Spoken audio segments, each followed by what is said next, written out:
Bon, dans un premier temps, ce que je demande aux jeunes filles d'aujourd'hui, c'est que le problème, elles sont très, très paresseuses aujourd'hui. Parce que depuis le problème des bonnes, là, sont arrivées, tout est laissé à la portée des bonnes. Elles-mêmes sont bien lavées, bien sapées, restées au salon, la bonne fait ceci, fait cela.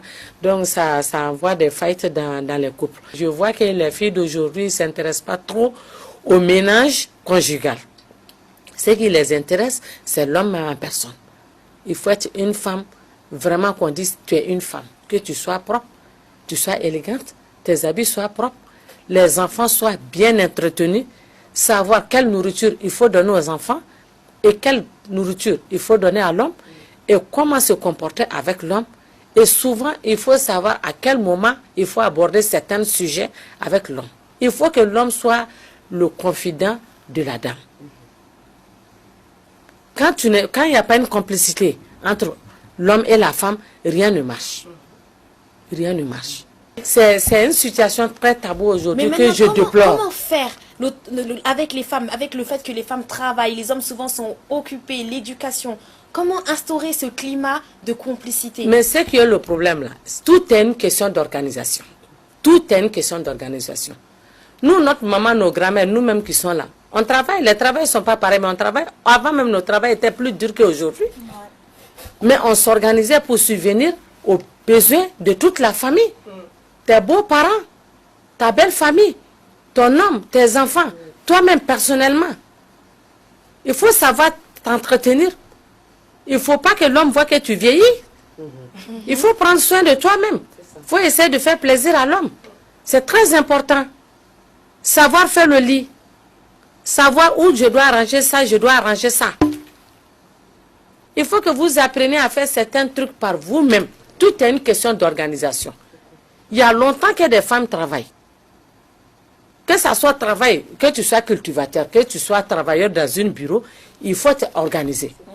Il ne faut pas se marier parce que les gens se marient. Il faut aimer le mariage. Il faut connaître ce que c'est que le mariage. Sinon, avant, les gens se mariaient à cause des parents. C'est les parents qui arrangeaient ces mariages. Et je vous dis aujourd'hui que les mariages arrangés là marchent plus que les mariages je t'aime, je t'aime. Ouais, ça c'est sûr. Ça c'est sûr. Comment? Qu'est-ce qui explique ça? Parce que les gens connaissaient la valeur humaine. Ils se respectaient. Il y avait l'éducation. Et il y avait les enfants qui respectaient les parents. Tu vois des belles femmes dans une situation pareille, ils viennent t'expliquer, toi-même là, tu tombes dans tes paumes. Et généralement, qu'est-ce que c'est les situations? Mais des situations, il y a des femmes qui sont là, elles sont bien entretenues par le mari, tout, mais il y a le problème d'infidélité qui est là. Qu'est-ce qui a provoqué l'infidélité? Il ne suffit pas d'être belle au dehors. Il suffit pas d'être... Il ne faut pas qu'on dise quand tu passes, ah, c'est femme qui a passé. Tu vois beaucoup de femmes au dehors là. Mais quand tu rentres dedans, c'est autre chose. Les dessous des hommes, c'est les bonnes qui lavent. Les chaussures des hommes, c'est les bonnes qui nettoient. Même s'il fait froid au moment qu'on est maintenant, si tu chauffes l'eau, à la bonne, va déposer là-bas. Lui vient tonton, ou bien papa, ton eau est dans la douche. Mais toi, en tant que femme, tu es là pour quoi? Tu es là pour quoi? Pour faire un enfant et puis dormir avec l'homme ou quoi? Hein? Quand on te voit, il faut être femme de vue. Intérieurement, il faut être femme. Il faut savoir causer avec un homme. Il faut savoir aborder un homme. Il faut chercher à savoir qu'est-ce que ton homme veut. Moi, je conseille à certains hommes. J'ai des clients hommes même qui me disent, qui envoient leur femme vers moi à la boutique là-bas. Ils me disent, Tanti, pourquoi causer un peu avec ma femme? J'ai dit, mais pourquoi tu ne cherches pas à savoir ce que ton homme veut? Et je demande aux hommes, tu as pris l'enfant, tu l'aimes. Au lieu d'aller chercher ailleurs, il y a certains trucs qui te plaisent. Si elle ne connaît pas, pourquoi ne pas l'apprendre? Voilà, justement. Hein? Pourquoi ne pas l'apprendre? Une fois qu'on est dans la chambre avec son homme, tu es tout à lui, il est tout à toi. Tu es libre de tout. Tu es libre de tout. Tu es libre de tout. Donc, il faut connaître ton homme d'abord.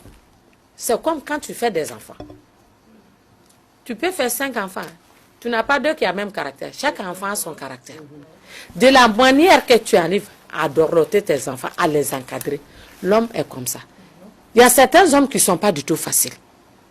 Mais avec la patience, toute chose dépend du début de la chose. Il y a des moments dans les couples, vraiment, vous ne voulez même pas vous sentir, vous ne voulez même pas vous voir. Ça, c'est la volonté de Dieu. Dieu est en train de vous tester pour savoir si vous pourrez surmonter, sauver votre couple. Pendant ces temps-là, au moment que l'homme est énervé, toi, la femme, tu te fais tout petit. Et puis, les femmes d'aujourd'hui sont paresseuses. Les hommes passent leur temps. Les travailleurs, à 10 heures, ils s'en vont payer des brochettes, des frites au dehors avec des vendeuses qui sont là, qui n'ont pas de mari, qui cherchent mari. Ils savent qu'à tous les jours, à 10 heures, c'est brochettes, 3 brochettes à 4 brochettes et frites que tu veux. Il va chercher ces petits conneries là pour mettre dedans, il va attirer ton homme vers lui. L'infidélité des hommes là, souvent, ce n'est pas de leur faute. Hein. Souvent, ce n'est pas de leur faute. Il y a tellement de glacières aujourd'hui. Prends le temps, la nuit, tu fais la cuisine à moitié, le matin, tu te réveilles tôt, tu fais le reste, tu mets dans sa glacière, tu mets dans la voiture. Qu'il mange ça. Moi, il y a quelque chose que je déplore au Mali. Les femmes, la vie des femmes, l'homme ne peut pas subvenir aux besoins des femmes ici. Il faut bien détailler. Est-ce que vous comprenez bien?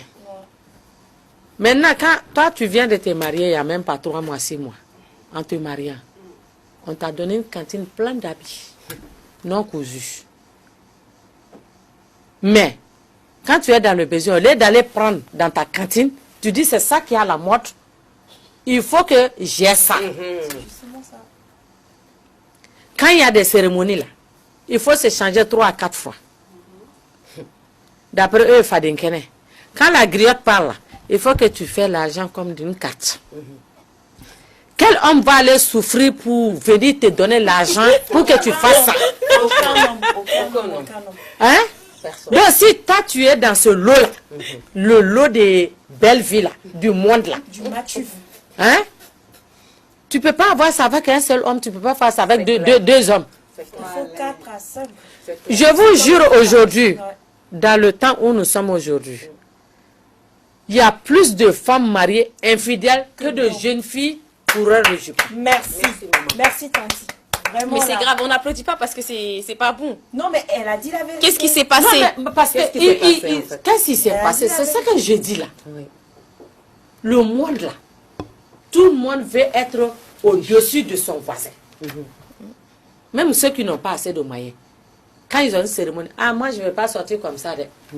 On dit il y a à Bagadadji lundi ou vendredi matin, quand tu t'en vas là, il y a d'autres là. Habits ils ont payé pour porter là. À cérémonie de dimanche là, lundi matin ils s'en vont vendre là parce qu'il y a un autre mariage jeudi. Donc lui ne peut pas porter même habit. Oui, donc lui ne peut pas porter même habit.